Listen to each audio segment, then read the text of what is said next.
मनुस्मृति विवाह को केवल अधिकारों का समझौता नहीं बल्कि कर्तव्यों और अनुशासन की व्यवस्था मानती है।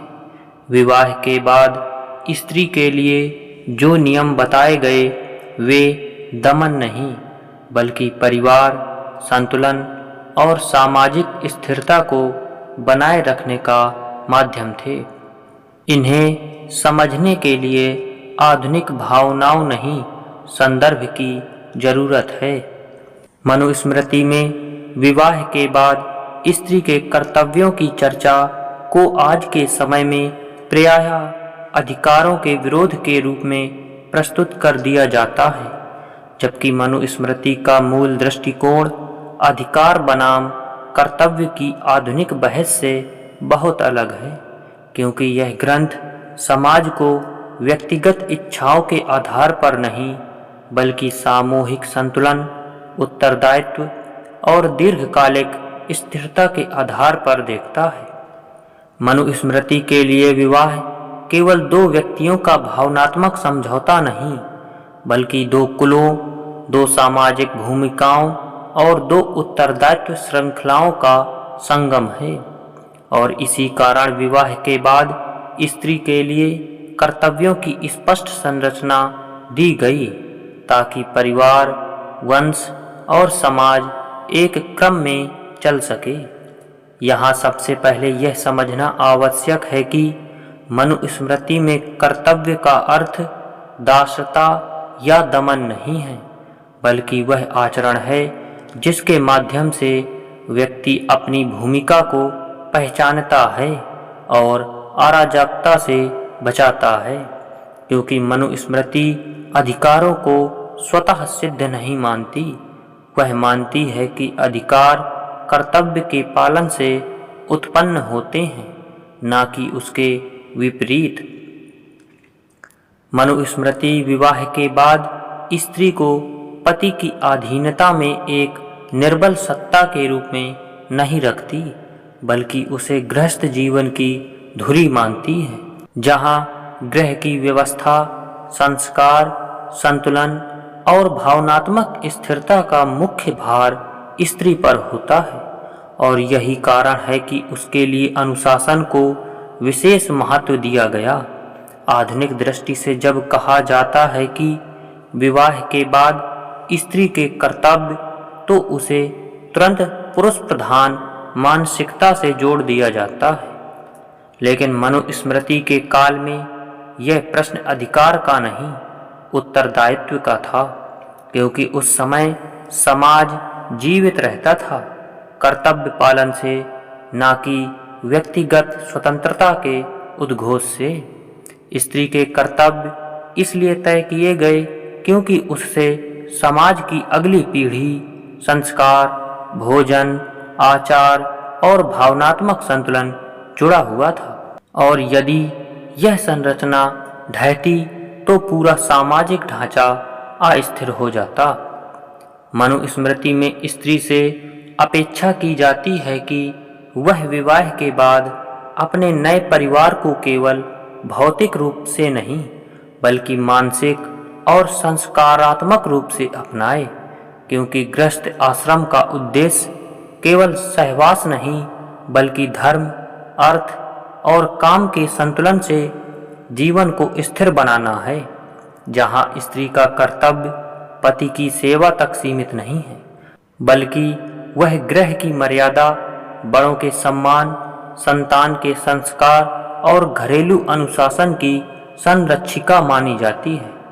मनुस्मृति यह मानती है कि जिस घर में स्त्री अनुशासित होती है वहाँ संघर्ष कम होते हैं, और जहाँ अनुशासन नहीं होता वहाँ अधिकार की मांग ही संघर्ष का रूप ले लेती है।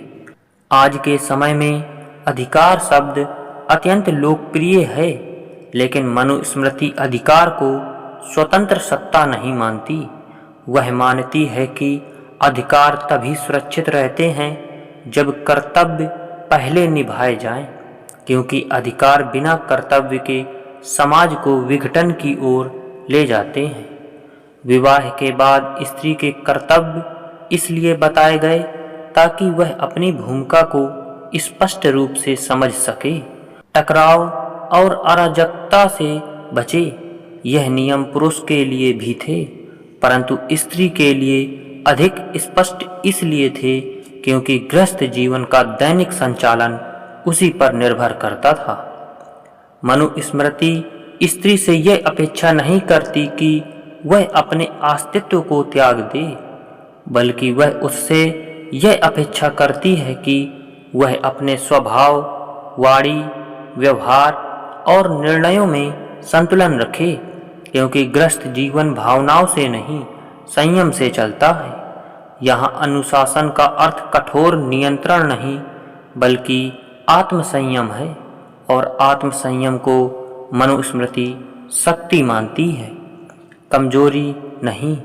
विवाह के बाद स्त्री के लिए वाणी की मर्यादा, क्रोध पर नियंत्रण, परिवार के भीतर संवाद की शैली और बाहरी संबंधों में सावधानी जैसे नियम इसलिए बनाए गए ताकि घर के भीतर कलह उत्पन्न न हो, क्योंकि मनुस्मृति यह भली भांति जानती थी कि गृहस्थ जीवन में सबसे अधिक संघर्ष वाणी और अहंकार से उत्पन्न होते हैं।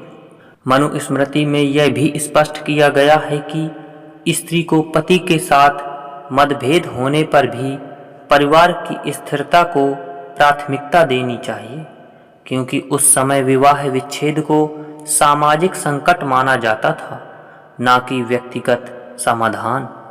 आज यह दृष्टि कठोर लग सकती है, लेकिन उस समय समाज का अस्तित्व परिवार की निरंतरता पर निर्भर था, और इसलिए स्त्री और पुरुष दोनों से त्याग और संयम की अपेक्षा की जाती थी।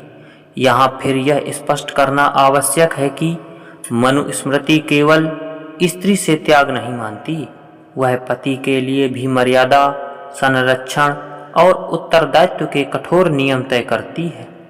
परंतु आधुनिक विमर्श में केवल स्त्री से जुड़े नियमों को ही अलग करके प्रस्तुत किया जाता है। विवाह के बाद स्त्री के कर्तव्यों को मनुस्मृति में इसलिए विस्तार से बताया गया क्योंकि स्त्री को गृह की आत्मा माना गया है, और आत्मा का संतुलन पूरे शरीर को प्रभावित करता है। स्त्री का व्यवहार, उसकी दिनचर्या, उसका धैर्य और उसका निर्णय परिवार के मानसिक स्वास्थ्य को सीधे प्रभावित करता है। इसलिए मनुस्मृति उसे अनुशासन की शिक्षा देती है, न कि अधिकारों की सूची। यह अनुशासन उसे कमजोर नहीं बनाता, बल्कि उसे स्थिति को संभालने योग्य बनाता है।